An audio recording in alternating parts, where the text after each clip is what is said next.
Hi, Tiernan here from Key Catalyst. Welcome back to another video from the Marketing Doctor.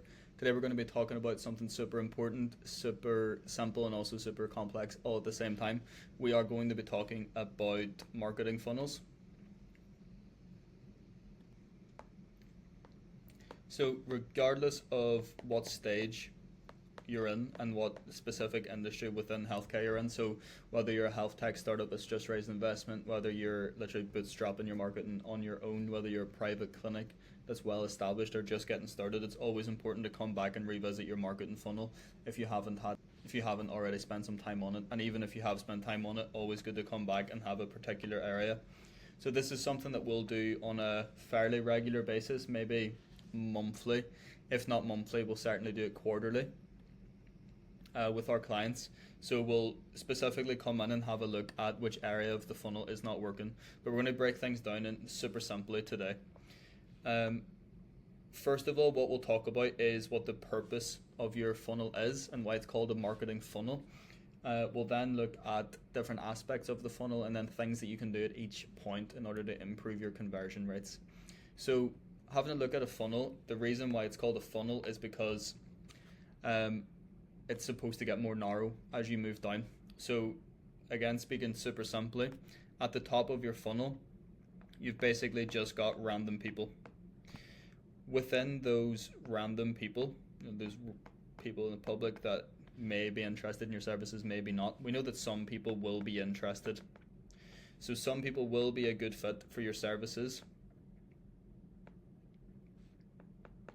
And the purpose of your top of the funnel is just to find those people who are interested. That is literally it. So we're going to close off the top of our funnel because we no longer, we don't want just anyone coming through. We just want the people who are interested in our product or service and who are a good fit for it. You know, people who are interested are a good fit potentially. We're casting the net super wide here, and it's the reason why the top of your funnel is wide. We're not trying to heavily disqualify people at this point. If you are a clinic owner, you're just trying to find people who are interested in their healthcare here. If you're a health tech company, you might just be looking for hospital decision makers here, people in healthcare, something even more vast than that. This is the top of your funnel. I'm going to separate off each section of the funnel now, but before we move on any further down, the whole purpose of this point of your funnel is all around attention. So top of your funnel is generating attention, hopefully from the right people, but also you're going to get attention from the wrong people who actually will never end up buying. The bottom of your funnel is all about the close, all around selling. And so the purpose of your funnel is basically to take random people who have no idea who you are. Maybe they do, but at the time that they're at the top of your funnel, by definition, they don't know who you are. The purpose of your funnel is to take people who are at that very top aspect of your funnel and convert the right people all the way down the funnel to the close or to the sell. The purpose of the middle of your funnel is nurture. So the middle of your funnel does a lot of the heavy lifting in terms of taking someone who's up at the top of your funnel and passing them down to the bottom. And again, we'll talk about all the different ways that you can make that happen. So super simply, purpose of your funnel, get people who have no idea who you are or what you're talking about, eventually convert them down into the bottom of the funnel. Let's look at the different areas of the funnel slightly more closely and have a look at the different things that you can do at each part of the funnel in order to convert people. So we're going to use a few examples for this, but again, let's split this up into a few different areas.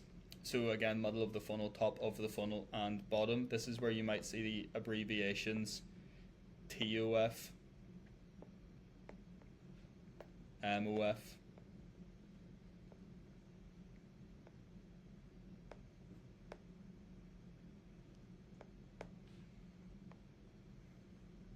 and BOF used.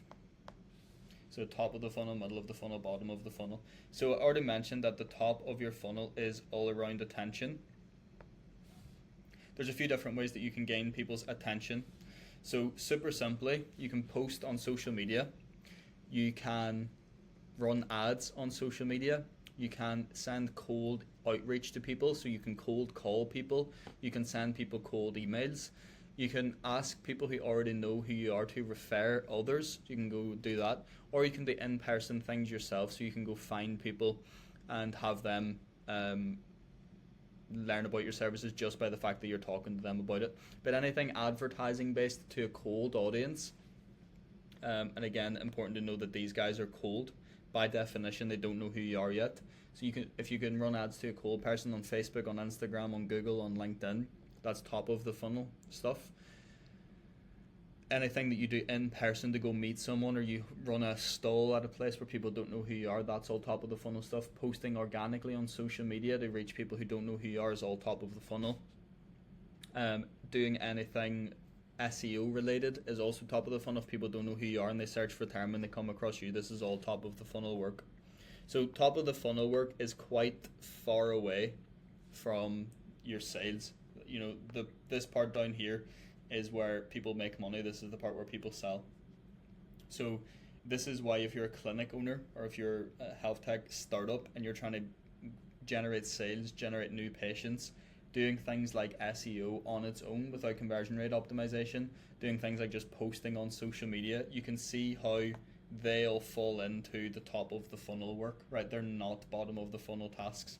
They are not conversion focused tasks. Something that we have seen a lot recently that has been working very well for lots of the healthcare companies that we work with is using live masterclasses as top of the funnel exercises. They also do act as middle of the funnel exercises, because if you have a masterclass or you run a live event in person or online, you're going to get some people from your existing audience come to that as well. So that can also be super useful. That brings us on to another point. So think about your top of the funnel as just being grabbing attention, right? It's very far away from generating money, but it eventually generates money because you need to grab people's attention before they come down. You can see now how it's super important to think about your funnel not in isolation, but how the whole thing flows into itself, and how one stage of the funnel flows into another. Because when I grab someone's attention, my next focus needs to be, how do I get them to the middle of my funnel? Once I have someone in the middle of my funnel, how do I nurture them and then have the right calls to action in order to move them to the bottom of my funnel? And then in the bottom of my funnel, how do I generate sales? You can see how it all flows. What you want to do is have things that move people from the top of your funnel to the bottom of your funnel as quickly as possible. If you have a very long sales cycle and a funnel that doesn't help push people from top to bottom, you're going to have a very hard time generating sales. There's a few things just to note on this that actually help you generate a kind of a faster sales cycle or move people further down your funnel quicker. One big thing is synchronous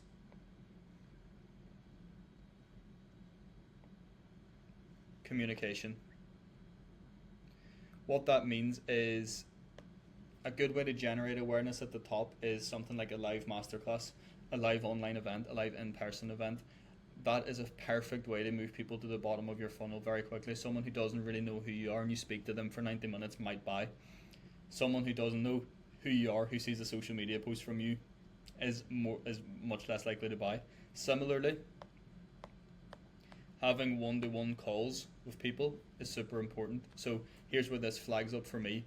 When we work with private clinic owners and they only have one clinician practicing who doesn't like taking phone calls, well, it's going to be super difficult for us to give you a lead's contact details, and for you just to get annoyed that you've got a lead's contact details that you now have to phone, because the point is they actually don't really trust you or know you that much. Most other practices that they leave an inquiry with, someone calls them back right away. And the reason they're doing that is they're shutting that time from between top of funnel to moving people to bottom. They're immediately having some synchronous communication where someone is actually talking to them instead of sending them an email follow-up sequence. Again, I'm going to just show you something that it moves from top of funnel to bottom of funnel that's useful to think about.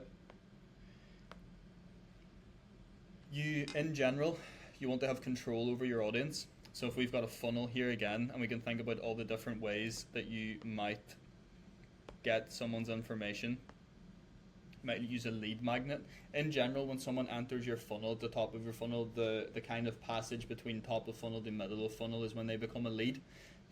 Some people will talk about leads as being in the top of your funnel as well, but typically if someone knows enough who you are that they've given you their email address, that's when they then become a lead. A lead is someone who you are able to contact who you think is vaguely potentially interested in your services. So you want to have control over your leads. What that means is, instead of focusing on building on social media, which is fine and it's a great awareness tool, it's a great traffic tool, what you often want to do to push people to the middle of your funnel, to the nurturing phase, is to then get people on a mailing list. So you own your mailing list, you've got people on your mailing list, you have their emails regardless of whatever happens to social media, you have a backup of that mailing list, and so you own that audience. You've also got a higher trust with those people, so they're more likely to buy. And again, the whole purpose of this middle of your funnel is to nurture. And what does nurture mean? It means these people need to trust you.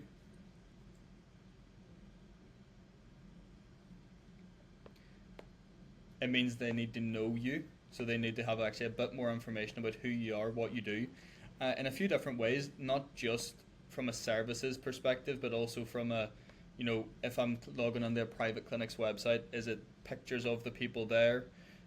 Or am I seeing stock images? Do I know actually what hobbies the surgeon has? That might not seem important to people, but that's actually super helps with the nurturing process. And we all know that it helps with the nurturing process because these are the things that matter to us once we have a relationship with someone, once we go and speak with a doctor. Yes, we care about, trusting them and their opinion, but almost always what we talk to them about is what they did at the weekend, or what we've been up to once we've actually got a relationship with them that's beyond the first appointment.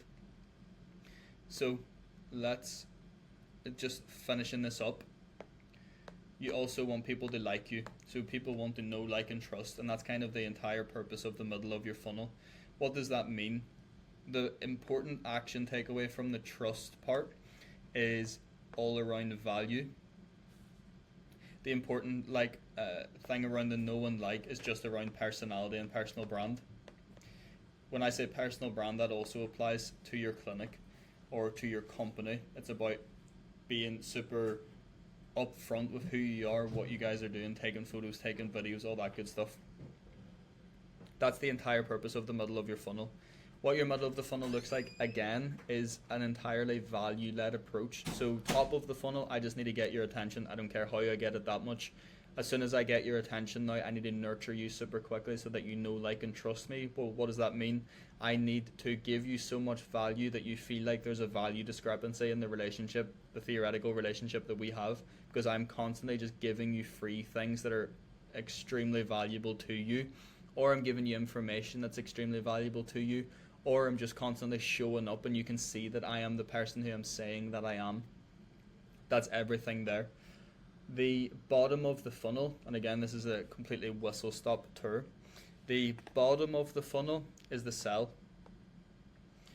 The important things in the bottom of your funnel, I'm just going to make this slightly heavier whilst we finish this off. So the important things at the bottom of your funnel are around offer and around call to actions. So bottom of the funnel is, am I actually providing you with something that is clearly something that is valuable to you and you're the right person to do that? Perfect. And then am I asking you to buy? And how am I asking you to buy? And how frequently am I asking you to buy? And I have a process set up for that.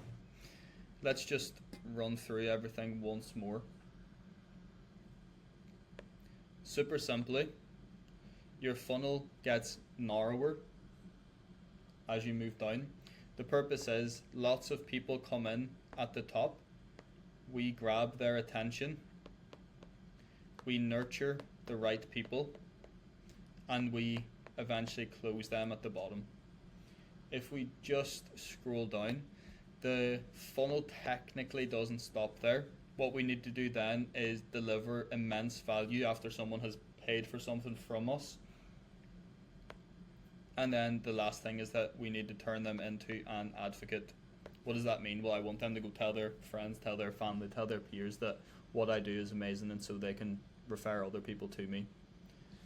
Attention is how we initially get people to find out who we are and what we do. There's a few different ways to generate attention. Social media, ads, going to speak to people directly, asking people to pass on people that they know. Once we've got their attention, we've done something interesting, they understand what we do roughly. Now we need to nurture them, we need to get them to know, like, and trust us. We need to provide them with immense amounts of value. The ways that we can do that are through mailing lists, through giving them things for free, through offering them complimentary things, all this good stuff, through showcasing our authority on a topic. Then, in order to move them to the close, we need to come up with an offer that they would feel stupid saying no to. We need to continually showcase that we are an authority, but that's what the nurture stage should have done. And we need to give them CTAs, we need to ask them to buy, we need to tell them that we're offering stuff. And the big gains that we can make as we move through this whole process is all around, actually, how can we speed this up? How can we move people more quickly from one part to another? Anything that can help us do that are around the synchronous communications that I spoke about. Those typically work very well.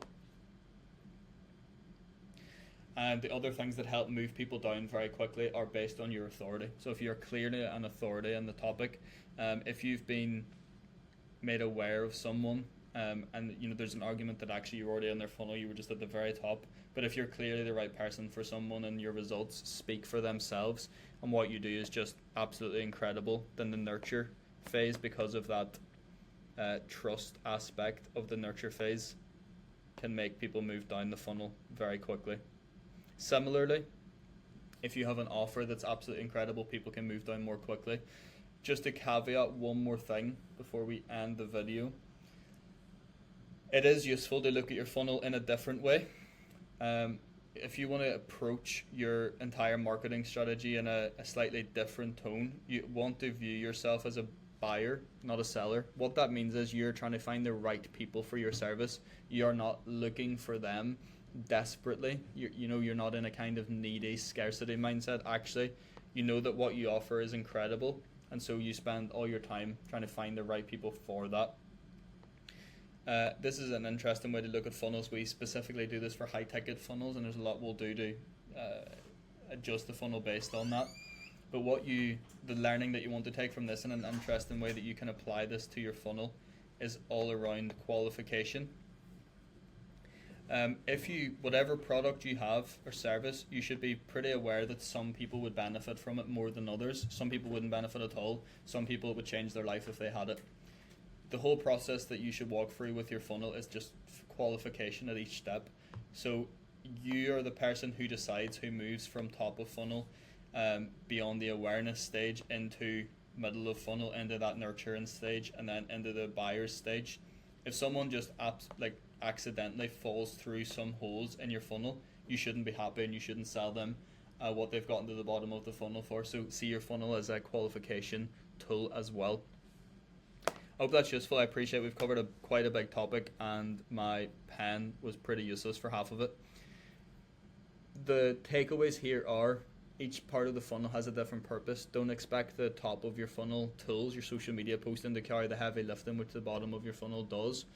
On top of that, things that move people through your funnel quickly are super useful, and focus on using them more. And the last thing on that is that view your funnel as a qualification tool. So rather than feeling like you're trying to attract the right people, feel like you're actually the buyer in this situation and you want to find the right people for your service and product, and so your funnel acts as a disqualification tool.